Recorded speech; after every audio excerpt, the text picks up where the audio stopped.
Hello my dear friends, welcome back. Guys, in my last episode we tried to understand when to buy a stock. And in today's episode let's try to understand the 4 reasons to sell a stock. Guys, when to buy a stock, knowing when to buy a stock is only half the equation. It is just 50%. The other 50% is knowing when to sell a stock. And I hope you still remember when to buy a stock. Guys, we buy a company with strong fundamentals when the market sentiments are negative. We buy solid companies during negative market sentiments. And how do we measure or identify whether the market sentiments are positive or negative?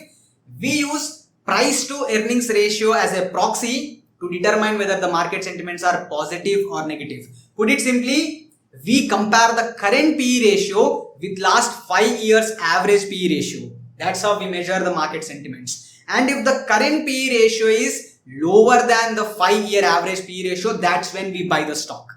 So in today's episode, let's try to understand when to sell a stock. Reason number 1 to sell a stock is when the fundamentals are deteriorating. From step 1 to step 3, we basically worked on the fundamentals of the company. What does it mean?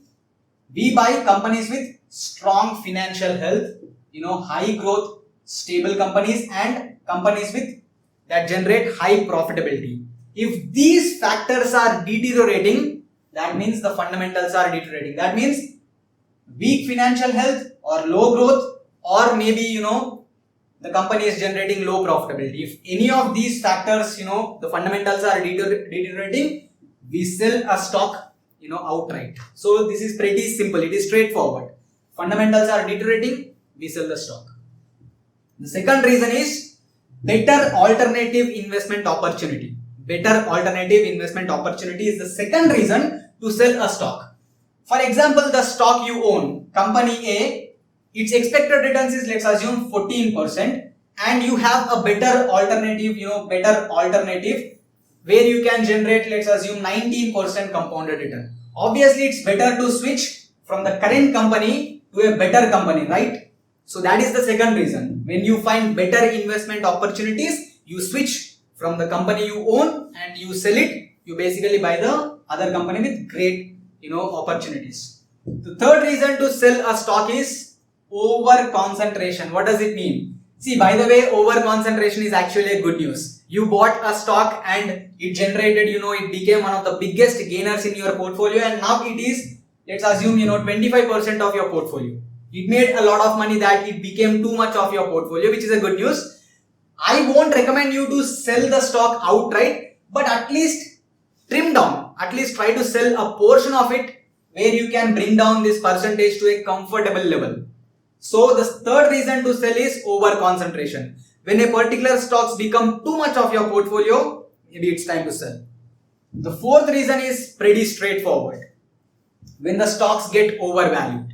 The fourth reason is when the stock gets overvalued, you have to sell it. But have to know whether it is overvalued.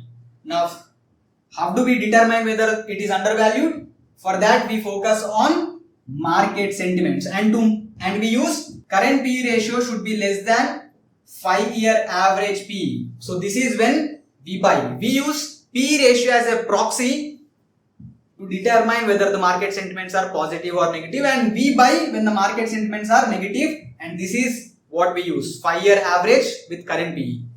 But to determine when the stock is overvalued, to determine whether the stock is overvalued, we use the same PE ratio, but we don't look at the 5-year average. What we compare is, we compare the current PE ratio with last 5-year maximum PE ratio.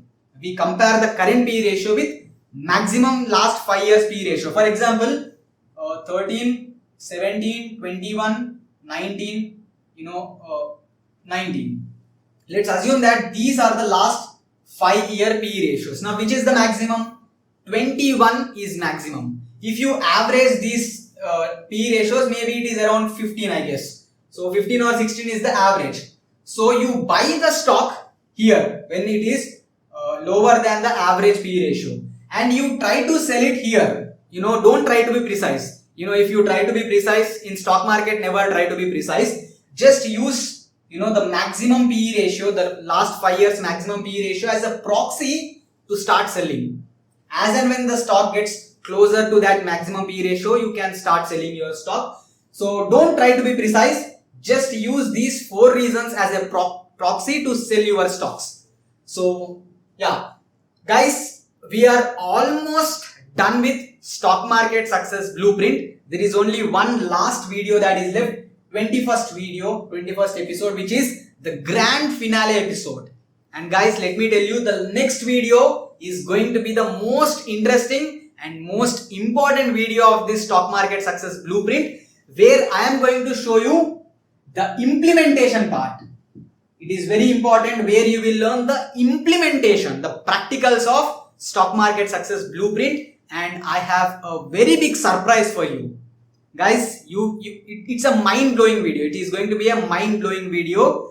So, the next episode, that is, the 21st episode, grand finale episode, is going to blow your mind. So that's it for today, guys. I hope you enjoyed this stock market success blueprint course, and keep supporting, guys. And if you are new here, then please consider subscribing to my channel going forward. In the next 1 year, I am planning like around 10 to 15 courses on stock market, value investing, valuation modes, financial ratios and all. So this channel would really help you. That is what I believe. So please consider subscribing this channel. This is Vishnu Dikonda signing off.